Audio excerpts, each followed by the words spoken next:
نبی مکرم صلی اللہ علیہ وسلم نے فرمایا اتدرون مل مفلس، او میرے صحابہ کیا تم مفلس آدمی کے متعلق جانتے ہو؟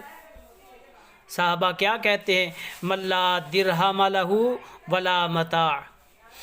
جس کے پاس درم و دینار نہ ہو، دنیا کا مال و متاع نہ ہو، وہ مفلس ہے۔ آپ فرماتی ان المفلس من امتی یاتی یوم القیامت بصلاۃ و صیام و زکاۃ و یاتی قد شتم ھذا و قذف ھذا و اکل مال ھذا و سفک دم ھذا و ضرب ھذا۔ فرمایا میری امت کا مفلس ترین وہ آدمی ہے جو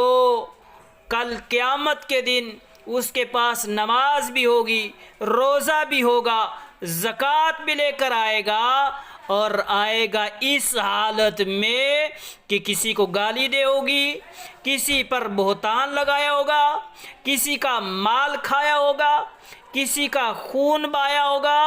اور کسی کو مارا ہوگا۔ یہ حاجی صاحب آئے ہیں، پہلی صف میں نماز پڑھنے والے ہیں، سالانہ زکوٰۃ دینے والے ہیں، لیکن لوگوں کا خون بہانے میں، لوگوں پر بہتان لگانے میں، لوگوں کی غیبت کرنے میں، لوگوں کو گالی دینے میں اس نے کوئی کسر نہیں چھوڑی ہوگی۔ بڑے عمرے کرتا رہا، بڑیاں حجیں کرتا رہا، حدیث میں آتا ہے کہ اس کے پاس ایک لمبی لائن ہوگی نیکیوں کی، لیکن اس کی ساری نیکیاں وہ ختم ہو جائیں گی اور لوگوں کے گناہ اس پہ ڈالے جائیں گے، پھر اس کو جہنم میں پھینک دیا جائے گا۔ یہ صحیح مسلم کی روایت ہے۔ جامع ترمذی ایک میں روایت ہے، نبی مکرم صلی اللہ علیہ وسلم نے فرمایا اس حاجی کو، اس نمازی کو، اس زکوٰۃ دینے والے کو بٹھایا جائے گا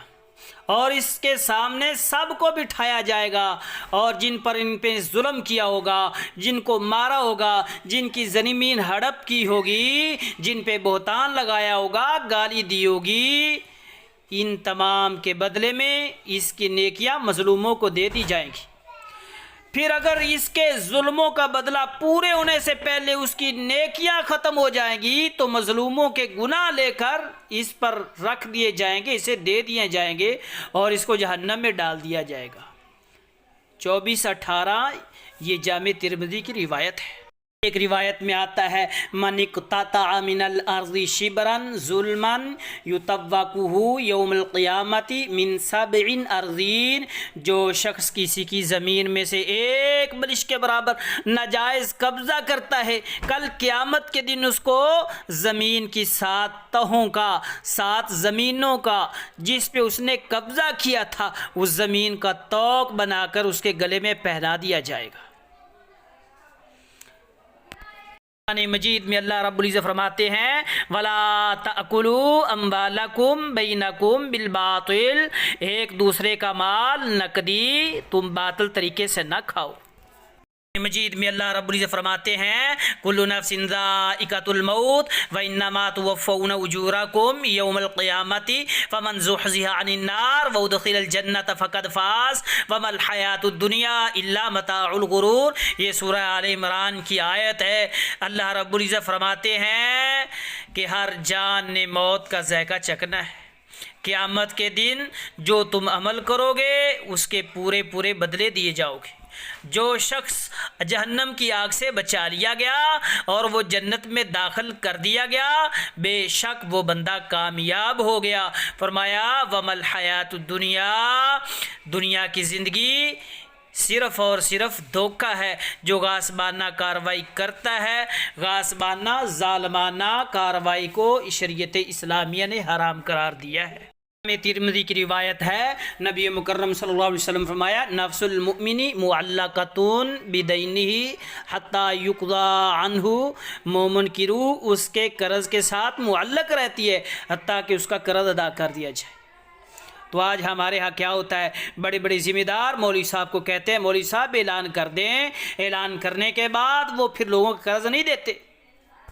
مرنے والے کی جائیداد کو ہڑپ کر جاتے ہیں، زندہ لوگوں کی جائیدادوں کو کھا جاتے ہیں۔ آدھے پیسے دے دیے، زمین نام کروا لی، پھر کہا بس میں نے تو تمہیں مال دے دیا ہے، اور کچھ لوگ ایسے ہیں کم پیسے دیتے ہیں، زیادہ لکھتے ہیں، لوگوں کی زمینوں پہ، لوگوں کی جائیدادوں پہ قبضہ کرتے ہیں۔ نبی مکرم صلی اللہ علیہ وسلم فرمایا المسلم من سلم المسلمون من لسانہ و یدہ، مسلمان تو وہی ہے جس کے ہاتھ سے اور اس کی زبان سے دوسرے مسلمان محفوظ رہیں۔ یہ کون سا مسلمان ہے جس کے ہمسائے اس سے محفوظ نہیں ہے؟ یہ کیسا مسلمان ہے جو لوگوں کی جائیدادوں پہ قبضہ کرتا ہے، بڑا ذمہ دار ہے تو چھوٹے کو تنگ کرتا ہے، بڑی زمینوں کا مالک ہے تو لوگوں کے راستوں کو روک لیتا ہے، گزرنے نہیں دیتا، بہت سارے معاملات ہیں۔ سیدنا انس رضی اللہ تعالیٰ عنہ بیان کرتے ہیں کہ نبی مکرم صلی اللہ علیہ وسلم کی مجلس میں تھے، آپ کے پاس تشریف فرما تھے، آپ کے سامنے سے ایک جنازہ گزرا ہے، لوگوں نے اس کی تعریف کی ہے، آپ صلی اللہ علیہ وسلم نے فرمایا فوجبت لہ الجنہ فوجبت لہ الجنہ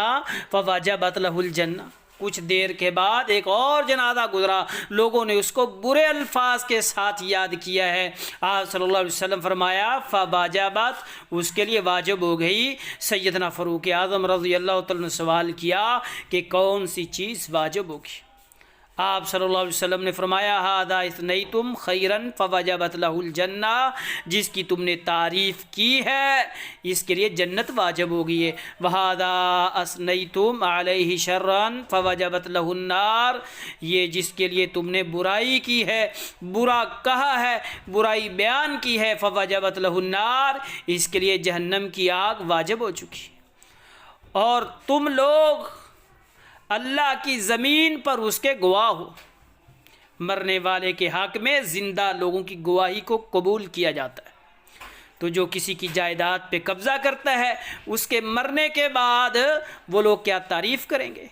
اور پھر کہتے ہیں جی بلا لو مولوی صاحب کو، قرآن خوانی کرا لو، مدرسے کے طالب علموں کو کچھ مال شال دے دو، کھانا کھلا دو، قبرستان پہ کئی سپارے راتیں وہ مولوی صاحب پڑھتے رہتے ہیں، اور تجھے کیسے بخشا جائے، تجھے کیسے اللہ معاف کرے؟ پہلے تو اس کی بندوں کا، اس کی مخلوق کا حق تو ادا کر۔ تو زندہ رہتے ہوئے اپنے لیے جہنم خود خرید کر آیا ہے، تجھے اللہ کیسے معاف کر دے؟